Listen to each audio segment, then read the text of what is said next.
রাজশাহীর ঘটনা, ছোট্ট বাচ্চা 2 বছরের বাচ্চা সাজিদ, সাজিদের মা, তার অনুভূতি দেখলে কলিজাটা ছিঁড়ে যায়। ছোট্ট বাচ্চা নিয়ে মা বের হয়েছে 2 দিন যাবৎ। বাচ্চার জ্বর, বাচ্চার একটু জ্বর, অসুস্থ অসুস্থ ভাব, বাচ্চাদের একটু ঠান্ডা জ্বর এটা একটু বেশি বেশি থাকে। মা সে বলতেছে যে আমার শ্বশুর আব্বা মানে এই বাচ্চার দাদা বলছিল যে ওরে বাজারে নিয়ে ডাক্তার দেখায় ঔষধ এনে দেই। মা ছোট বাচ্চা দেখে বলছে আব্বা আপনার নেওয়ার দরকার না, আপনি বুড়া মানুষ, পারবেন না, পড়ে যেতে পারে বাবা গো, পড়ে যেতে পারে, ক্ষতির সম্মুখীন হয়ে যেতে পারে। দাদার কাছে দেয় নাই। মা সতর্কতা অবলম্বন করছে যে বাচ্চাটা দিলে আবার বাচ্চাটার কোনো ক্ষতি হইতে পারে। দাদা বুড়া মানুষ, ডাইনে খেয়াল করলে বামে খেয়াল করতে পারে না, নাতি ধর দিলে এই দাদাই ধরতে পারবে না, একটা গাড়ি মাইরা দিতে পারে, কি বলেন, হতে পারে কি পারে না। মা সতর্কতা অবলম্বন করে বাচ্চারা কি করে নাই, দাদার সাথে দেয় নাই। কিন্তু আল্লাহ কয় আমি যে আজরাইল তোর লগে লগেই রাখছি, তুই তো দাদার কাছে দেস নাই। মা সন্তানকে নিয়ে হাঁটতেছিল, ধান খেত, ইরি ধান খেত, উত্তরাঞ্চলে তো ধান চাষটা একটু বেশি হয়, ওদিকের মানুষ আপনারা যারা আছেন তারা খুব ভালো করেই জানেন। তো ওই যে পাম্প, যেই পাম্প থেকে পানি উঠে, বোরিংটা ছিল মনে হয় 8 ইঞ্চির মতো, এখন তো পুরান হয়ে গেছে, চাপতে চাপতে হয়তো 6 ইঞ্চি হয়ে গেছে, 40 ফিট গভীর। তো আরেক কৃষক সে ওই ধান মারানের পরে খড়কুটা ওইটা ওখানে নেড়ে রাখছিল আর কি। তো ওই বোরিংটা যে ওই জায়গায় করা, তো ক্ষেতের মধ্যে দিয়ে হাঁটতেছিল মা এবং সাথে 2 বাচ্চা। তো উপরে খড়কুটা নেড়া দিছে, ভিতরে যে গর্ত এটা না মা জানে না বাচ্চা জানে। দেখছেন অবস্থাটা, মাও জানে না বাচ্চাও জানে না এই জায়গায় গর্ত আছে। উপর দিয়া খড়কুটা নেড়া দিছে, ছোট্ট বাচ্চা যখন পা ফেলছে, 2টা পা একসাথে বোরিং এর মধ্যে ঢুকে গেছে, বাচ্চা নিচে পড়ে গেছে। প্রথম হয়তো বা একটু জায়গায় গিয়ে বাইজে গেছিল, হাত ঠাত তো আছে, একটু উলট পালট হয়েছে, চিৎকার মারছে, মা বলে ডাক দিছে, মা বাঁচাও, মা বলে ডাক দিস। মা পিছনে তাকায় দেখে আরে বাচ্চা দেখা যায় না, কাঁদতেছে কোথায়। ডাইনে দেখে বাচ্চা নাই, বামে দেখে বাচ্চা নাই, সামনে বাচ্চা নাই, পেছনেও বাচ্চা নাই। অদ্ভুত কাণ্ড না? অথচ বাচ্চার কান্না আসতেছে খড়কুটার ভিতর থেকে। খড়কুটা সরায় দেখে একটা পাইপ, কান পাইটা দেখে ভিতর থেকে গর্ত আসছে। কি করে একজন মা এই বাচ্চার চিৎকার, আত্মচিৎকার একজন মা কি করে সহ্য করতে পারে? আপনার বাচ্চাটার যদি এই হালাত হইতো আপনি কি করতেন বলেন? একটু ভাইবা দেখেন, নিজের চিন্তা নিজে করে দেখেন। আপনার বাচ্চাটার যদি এই হালাত হইতো, আপনি বাবা তো সাথে সাথে স্ট্রোক করতেন। একজন বাচ্চার জন্য একটা মা রাতের পর রাত ঘুমায় না, একটা মা আরামের খাবার, দামি খাবারটা খাইতে পারে না। একজন মা, একটা বাচ্চা প্রসব করতে গিয়ে একজন মা রক্তাক্ত হয়ে যায়, মৃত্যুর কোলে ঢলে পড়ে একজন মা মারাও পর্যন্ত যায়। ওই মা যখন বাচ্চার কান্না দেখে, মা বুঝে ফেলেছে আমার এই বাচ্চাটা পাইপের ভিতরে, গর্তের ভিতরে পড়ে গেছে, নিচে ছিল পানি। এ আমার বাজার এমনি তো উত্তর অঞ্চলে শীতের পরিমাণটা একটু বেশি। আমি তো মাঝে মাঝে উত্তর অঞ্চলে বয়ানে যখন যাই, এত শীতের কাপড় পরি, দেখি শরীর একেবারে হিট হয়ে গেছে, ঠান্ডায় আর পারতেছি না, পা কাঁপতেছে ঠান্ডায়, এত ঠান্ডা উত্তর অঞ্চলে। ওই জায়গার ভিতরে পাইপের ভিতরে বাচ্চা, নিচে তো পানি, মা জানে না আমার বাচ্চার কি হালাত। ওই দিক দিয়ে গ্রামবাসী আইসা চতুর্দিকে মাটি খনন করতেছিল, কিছু মাটিও পাইপের ভিতরে পড়েছে, খড়কুটাও পড়েছে। এই দিক দিয়া যখন ফায়ার সার্ভিসের লোকেরা 3টা ইউনিট কাজ করতেছিল, গর্ত করেছে, হাড় ভাঙা মেহনত করে, এ বাবা বিরামহীন মেহনত করে। 32 ঘন্টা পর এই গতকাল রাতে ওই শিশুটাকে উদ্ধার করেছে, কিন্তু জীবন্ত উদ্ধার করতে পারে নাই, মারা গেছে। কিন্তু বলেন তো কতটা কষ্ট হয়েছে এই বাচ্চাটার। মরছে তো মরছে, এমনি এমনি মরে নাই, ধাপে ধাপে ভিতরে বসে মা বাবা বলে চিৎকার মারতেছিল। ওর কান্না হয়তোবা দুনিয়ার মানুষের কানে আসে নাই, এই কান্নাটা আরশে আজিমের মালিকের কানে চলে গেছে। ঠিক না বেঠিক যেটা কর? এই জন্য আমার নবী বলে, ওই 4 ব্যক্তির জন্য সুসংবাদ, কোন শিশু বাচ্চা যদি শিশুকালে মারা যায়, ওই শিশুকে আল্লাহ তাআলা বিনা হিসাবে জান্নাতি করে দেয়। সুবহানাল্লাহ। এই শিশুটা জান্নাতে যাবে না জাহান্নামে যাবে? ও জান্নাতি, ও নিষ্পাপ বাচ্চা, ও জান্নাতি। ওর মা আর ওর বাবা এরা যদি সবর করতে পারে, ধৈর্য ধারণ করতে পারে, কিন্তু আমি ওর মায়ের একটা অভিব্যক্তি দেখেছি। ওর মা বলে, আল্লাহ আমার সন্তানটাকে আমি তোমার হাওলায় ছেড়ে দিলাম। আল্লাহ হয়তো জীবিত দেখতে পাবো না, অন্তত সন্তানের লাশটাও যদি আমি একটু চোখে দেখতাম, আমি মায়ের কলিজারা ঠান্ডা করতে পারতাম, লাশটা ধইরাও আমি দিলকে একটু সান্ত্বনা দিতে পারতাম। কারণ মায়ের চিন্তা ছিল এত গভীর পাইপ থেকে আমার বাচ্চাকে উঠানো কি হবে না, সম্ভব হবে না। এই জন্য আমার বাজান, আপনি চাইলেই বাঁচাইতে পারবেন না। মা কিন্তু সকালে তার শ্বশুর আব্বার সাথে দেয় নাই, ভয় না জানি গাড়ি গুড়ি কোন সময় আমার বাচ্চারে মাইরা দেয়। বাঁচানেওয়ালা কি? আল্লাহ। আমি বেশি দূরেও যাব না। আমাদের এই যে মাদ্রাসা আপনারা বড় ভালোবাসেন, বাস্তব কথাটা আপনাদের চোখের সামনে বলি।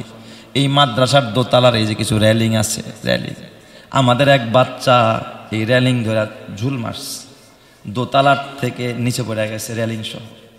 আল্লাহর কি রহমত, শুনছি ভ্যান থেকে পড়েও মানুষ মারা যায়, ভ্যান থেকে পড়েও মানুষ মারা যায়। আল্লাহ তাআলা খালি একটু উষ্টা খায়া পড়ছে, মারা গেছে। হয়েছে কি হয়েছে না? কিন্তু দোতলা থেকে পড়ছে, দিব্যি বাচ্চাটা রাতের বেলা আবার পড়তে বসে গেছে। বলেন তো, সুস্থ করনেওয়ালা, হেফাজত করনেওয়ালা যিনি, তিনি কে? আল্লাহ পারে। ওয়ামান ইয়াতাওয়াক্কাল আলাল্লাহ ফাহুয়া হাসবুহ। শুধু তাই না, চট্টগ্রামের আরেক ঘটনা, 3 তলার ছাদ থেকে এক মাদ্রাসার ছাত্র পড়ছে। কয় তলার? 3 তলার ছাদ থেকে মাদ্রাসার তলে বলেলাম পড়ে গেছে। আল্লাহ তাআলা ও যে কেমনে পড়েছে, নিচে পড়া ও নিজের হাত দিয়া নিজের শরীরের ময়লা ঝাড়তেছে। আল্লাহু আকবার, একটু জোরে কোন সবাই। 3 তলার থেকে পড়া, প্রত্যক্ষদর্শীরা বলে নিজের হাত দিয়া নিজের শরীরের কি ঝাড়ে? ময়লা লেগে গেছে গাছ আমার একটু। এই জন্য আমার আল্লাহ তাআলা বলে, তুমি যদি আল্লাহর উপরে ভরসা করো, নবীজি বলেন, কুল্লাউ তাতাওয়াক্কালুনা আলাল্লাহি হাক্কা তাওয়াক্কুলি লা রাযাকাকুম কামা ইয়ারযুকুত তায়রা তাগদু খিমাসাও ওয়া তারুহু বিতানা। একটা পাখি সকালবেলা খালি পেটে বের হয়, আল্লাহর উপরে ভরসা করে বের হয়। ওর কোনো ক্ষেত নাই, ওর কোনো খামার নাই, ওর কোনো চাষাবাদ নাই, স্টক নাই, গুদামজাত নাই, কিচ্ছু নাই। কিন্তু আল্লাহ তাআলা এই পাখিটা যখন খালি পেটে বের হয়, এই পাখিটাকে আল্লাহ তাআলা না খাওয়ায়া ফিরায় না, খালি পেটে ফিরায় না, পেটটাকে বইরা, উদুরটাকে বইরা বাচ্চার জন্য হার নিয়া পাখিটা বাসায় ফিরে। তাইলে বলেন তো, পাখির রিজিকের ব্যবস্থা করেছেন কে? আপনার আমার রিজিক আল্লাহ দিতে পারবে কি পারবে না? তাহলে ভরসা হবে কে? আল্লাহ। আল্লাহর উপর ভরসা করেন। আপনি চাইলেই পারবেন না, আপনি চাইলেই পারবেন না। এক জায়গায় না এক জায়গায় প্যাঁচ একটা লাইগা যাবেই যাবে। সব ঠিক করছেন, কিন্তু এক জায়গায় দেখবেন একটা প্যাঁচ লাইগা রয়েছে। এই প্যাঁচ আপনি ছাড়াইতে পারবেন না, ওইটাই আপনার ফাঁদ। আল্লাহ ওইটাই দিয়া রাখছে, ওয়া মাকারু মাকরান কুব্বারা। তুমি আর কত কৌশল করবা? আল্লাহ যে এত বড় কৌশলী, আল্লাহর কৌশলের কাছে তোমার কৌশল কিচ্ছুই না, সব আল্লাহ তাআলা নস্যাৎ করে দিবে। এই জন্য আমার বাবা ইব্রাহিম খলিলুল্লাহ কত বড় পরীক্ষার সম্মুখীন।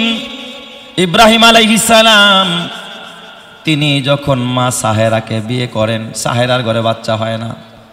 সাহেরা কয়, দেখবেন আমাদের বিশেষ করে সংসারগুলো, পারিবারিক জীবনটা অনেকেরই অশান্তি। কারণ আমাদের কাছে অনেকেই পরামর্শ চায়, আমরা বুঝি যে যতটা সমস্যার, কয় হুজুর একটু পার্সোনাল কথা আছে আপনার সাথে, তখনই আমি বুঝি যে আলহামদুলিল্লাহ উনি কি বলবো, আগেই বুঝা ফেলাই যে কি বলবো।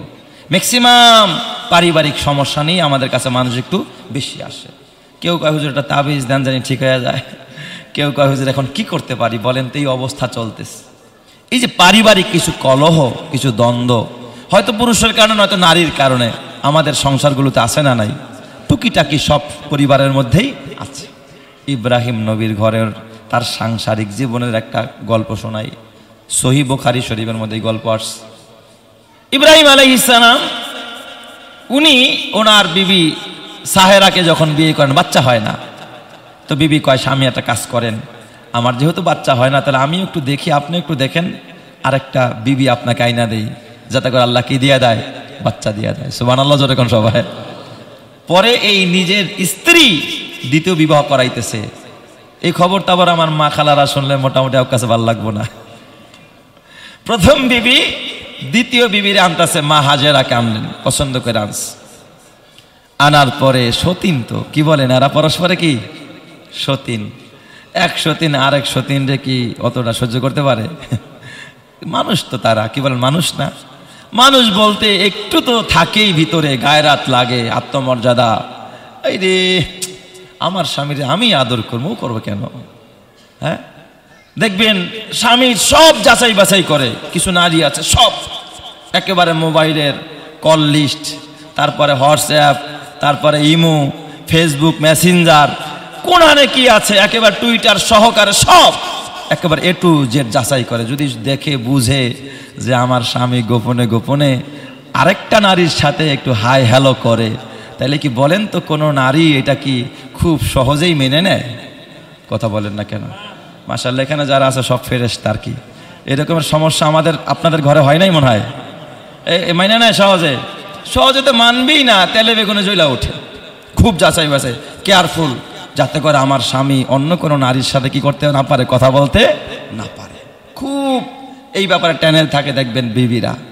কিন্তু আমি আমার এই মাদেরকে বলবো, মা এটা একটা হারাম রিলেশন, ভালো কথা, তুমি তোমার স্বামীকে টেক কেয়ার করো, দেখাশোনা করো। আমি বলি বেশ ভালো, তুমি প্রশংসা কোরআনের মতো একজন নারী। আমিও বলি তুমি দেখাশোনা করো, সব ঠিক, কিন্তু তুমি তো এটাও দেখা দরকার যে আমার স্বামী যে ঘরের ভিতরে এই যে বড় বড় বাজার নিয়ে আসে, বড় বড় মাছ নিয়ে আসে, বড় বড় খাবার নিয়ে আসে, এটা হালাল আনলো না হারাম আনলো, আমারও তো একটু যাচাই করা দরকার, আছে না নাই? জোরে বলেন আছে না নাই? তুমি হারাম রিলেশনের ব্যাপারে সিরিয়াস হয়ে গেলা, সব দেখলা, কিন্তু তোমার ঘরে যে স্বামী বড় একটা মাছের পোটলা আজকে 2 লাখের বান্ডিলটা তোমার ঘরে ধরায়া দিল, তুমিও নিয়ে একেবারে সিন্ধুকের মধ্যে তালা মারা রাখলা। একবার তো জিজ্ঞাসা করলা না, বিবি হে এই টাকা কোত্থেকে পাইলা?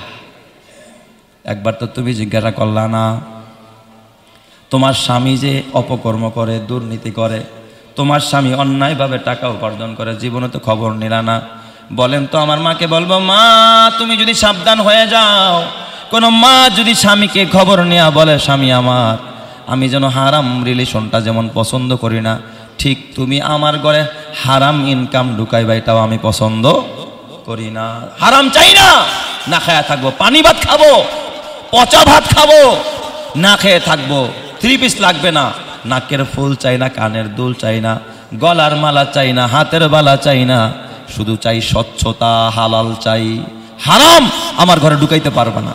কোনো বিবি যদি এতটা কঠোর হয়ে যায়, কিয়ামতের ময়দানে ওই বিবিকে আল্লাহ তাআলা মা আসিয়া, মা খাদিজার সাথে জান্নাতি বানায়া দিবে। সুবহানাল্লাহ, আছে না নাই? কিন্তু এই খবরটা বর্তমান ঘরের বিবিরা নেয়? আপনাদের বিবিরা জীবনে জিজ্ঞাসা করছে? খবরে নেয় না। বাস আনতে পারছেন, বাস আপনার মতো স্বামী আর দুনিয়াতে কেউ নাই। চুরি করে আনছেন আর বাটপারি করে আনছেন তো করে। এই জন্য আমার মাকে ডাক দিয়া বলবো, মা ও মা সাবধান হয়ে যাও, মা পেটে হারাম ঢুকায়ও না, মা সন্তানরে হারাম খাওয়াইও না, নিজে হারাম খাইলা, সন্তানরে হারাম খাওয়াইলা, স্বামীও হারাম কামাই করলো, কিয়ামতের ময়দান আল্লাহর নবী বলে লা তাদখুলুল, আল্লাহ রসুল বলেন লা ইয়াদখুলু জাসাদুন গুজিয়া বিল হারাম, যেই দেহের ভিতরে হারাম রক্ত মাংস তৈরি হলো, ওই দেহ কোনোদিন খোদার জান্নাতে যাবে না। অন্যান্য গুনাহ তো তওবা করলে মাপ পাবেন, কিন্তু হারাম খাইছেন, রক্ত হয়ে গেছে হারামের, মাংস হয়ে গেছে হারামের, এটার মাপ কি তওবা করলে কি মাপ হবে? এটা তো তওবা করলেও মাফ হবে না। জঘন্য গুনাহ হলো হারাম খাওয়ার গুনাহ।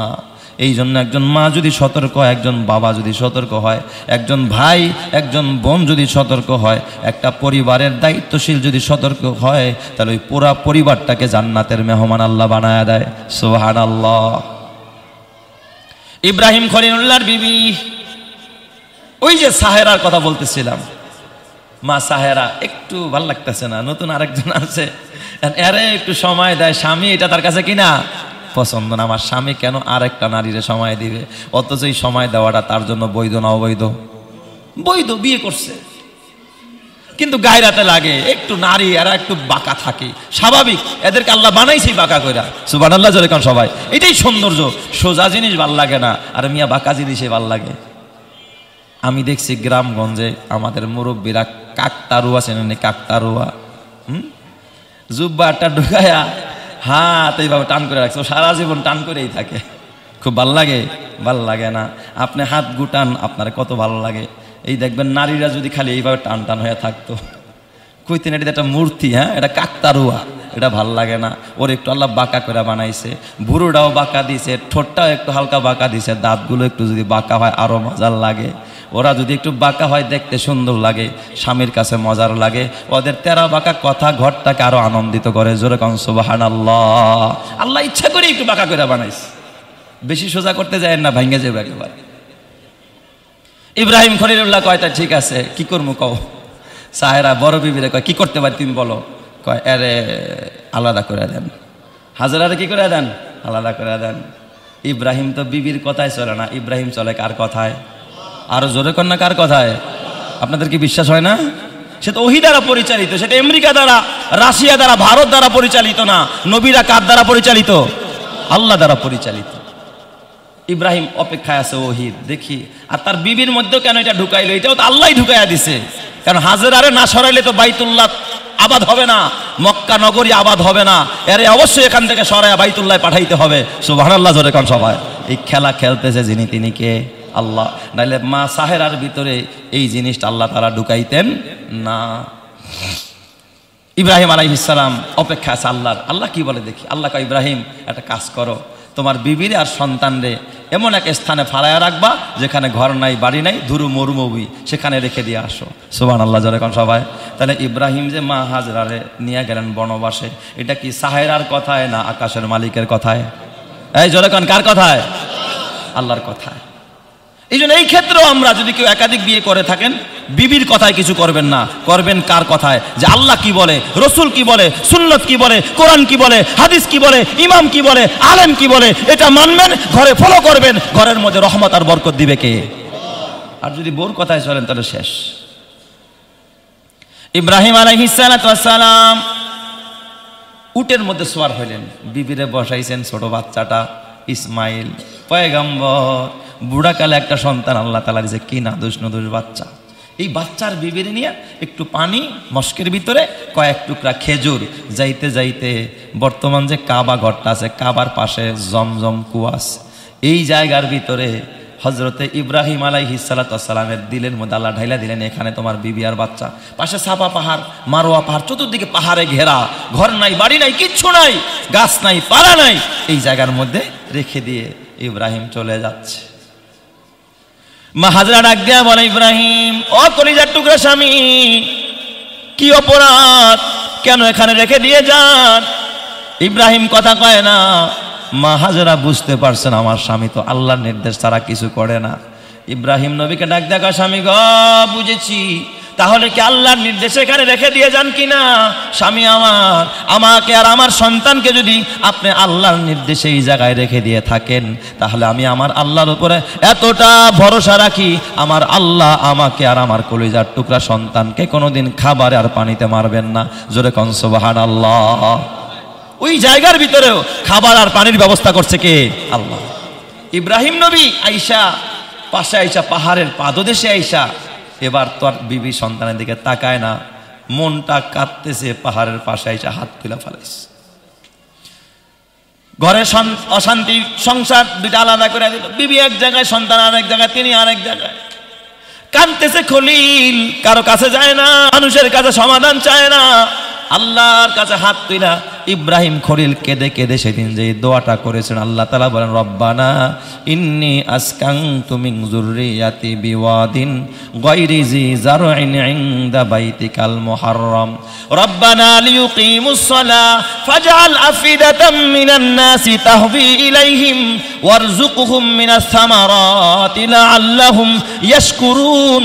আয় আল্লাহ, জনমানবহীন স্থানে ঘর নাই, বাড়ি নাই, মানুষ নাই, পানি নাই, পশু নাই, পাখি নাই, নাই, এমন এক বিরান মরুভূমির ভিতরে কলিজার টুকরা সন্তান আর বিবিরে রেখে দিয়ে গেলাম। আল্লাহ কেন রাখলাম? লিউকিমুস সালাহ, যারা যেন এই সন্তানগুলো এই জায়গার মধ্যে নামাজ কায়েম করতে পারে, এই জায়গার ভিতরে যেন নামাজ প্রতিষ্ঠিত হয়। চিৎকার মেরে কান্না আল্লাহু আকবার। ফাজাল আফিদাতাম মিনান নাসি তাহবি ইলাইহিম, আয় আল্লাহ মানুষের মনগুলো আমার সন্তান আর বিবির দিকে তুমি ঝুঁকায়া দাও। এরপরে বলে ওয়ারযুকুহুম মিনাস সামারাত, আল্লাহ ঘর নাই, বাড়ি নাই, খাবার নাই, রান্নার কেউ নাই, কান্নারও কেউ নাই, ঘর বানানোর কেউ নাই। আল্লাহ ওয়ারযুকুহুম মিনাস সামারাত, তুমি গাছ থেকে ফল দিয়া দিয়া এদেরকে রিজিকের ব্যবস্থা করো। জোরে জোরে কোন সুবহানাল্লাহ। এরপরে আল্লাহ লাআল্লাহুম ইয়াশকুরুন, তুমি যদি খাবার দাও, পানির ব্যবস্থা করে দাও, আল্লাহ এরা সব সময় তোমার কৃতজ্ঞ হবে, তোমার শুকরিয়া আদায় করবে।